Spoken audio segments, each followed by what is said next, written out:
भारत में पहले हिंदू शासन था और पृथ्वीराज चौहान जो कि 11 से 91 में उनका मोहम्मद गोरी के साथ युद्ध हुआ। पहले युद्ध में पृथ्वीराज चौहान ने मोहम्मद गोरी को हरा दिया, उसको गिरफ्तार भी किया लेकिन छोड़ दिया। लेकिन ये जो तुर्क शासक थे ये थे धूर्त। कैसे थे?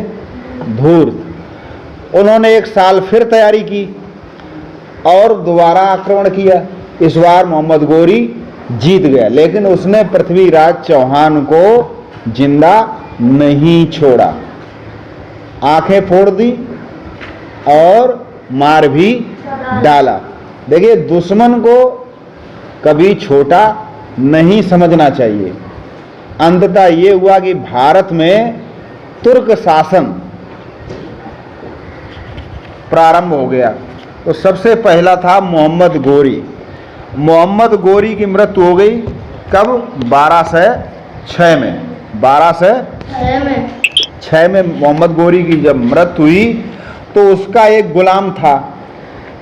वैसे भी मोहम्मद गोरी ने बहुत सारे गुलाम नियुक्त कर रखे थे, क्योंकि इतने बड़े देश पर अकेले शासन करना मुश्किल था और ये गुलाम वो वहीं से खरीद कर लाता था, अपने क्षेत्र से, तुर्क क्षेत्र से। तो एक गुलाम था जिसका नाम था कुतुबुद्दीन ऐबक। और जब 1206 में मोहम्मद गोरी की मृत्यु हुई तो कुतुबुद्दीन ऐबक ने अपने को तुर्क शासक घोषित कर दिया और यहीं से तुर्क सल्तनत प्रारंभ हुई। सुल्तान इस्लाम धर्मावलंबी थे और बाहरी देशों से आए थे, इसलिए भारतीय जनता पर शासन करने के लिए तुर्क अमीरों, उलेमा आदि को खुश करने के साथ साथ हिंदुस्तानी जनता से भी संपर्क रखते थे।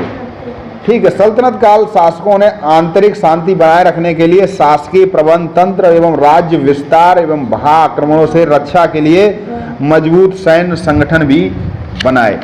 अब देखिए, जब कुतुबुद्दीन ऐबक, जिसको लाख बख्श भी कहा जाता था क्योंकि वह लाखों का दान करने वाला दान प्रिय व्यक्ति था, दान करता था, उसके बाद कुतुबुद्दीन ऐबक ने कुतुब मीनार, 2.5 दिन का झोपड़ा, ये सब बिल्डिंगें बनवाई।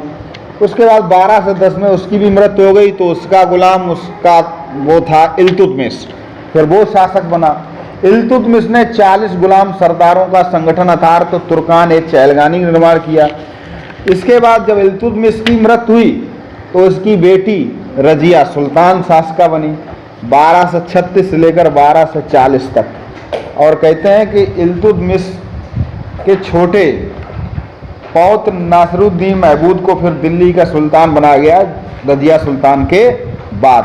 तुर्क सरदार जो थे वो किसी महिला शासक को पसंद नहीं करते थे, तो फिर नासिरुद्दीन महमूद 1246 से लेकर 1265 तक शासक रहा और वो कोई अच्छा, मतलब कमज़ोर शासक साबित हुआ। उसका कोई विशेष नाम नहीं है। और 1265 में नासिरुद्दीन महमूद के बाद बलबन गद्दी पर बैठा। तो अंतिम जो शासक था वो बलबन ही था, तुर्क शासक, जो 1265 से लेकर 1287 तक रहा। और जो बलबन था वो दिल्ली को सुरक्षित बनाने के लिए उसने आसपास के जंगलों को कटवाया, साफ करवाया, पुलिस चौकियों का निर्माण करवाया। वह राजा को धरती पर ईश्वर का प्रतिनिधि मानता था। वह दरबार में अत्यंत गंभीर मुद्रा में बैठता था। बलबन ने दरबार में सिजदा या पायबोस परंपरा प्रारंभ करवाई, जिसमें राजा के सामने कोई भी आता तो झुकता था। सैनिकों को संतुष्ट करने के लिए उनका वेतन सदैव समय पर दिया। ठीक है। उसके बाद चंगेज खां का भारत पर आक्रमण हुआ और इस तरह धीरे धीरे तुर्क शासन भारत से समाप्त हो गया। तो आपको ये याद रखना पड़ेगा तुर्क शासन में कौन कौन शासक हुए।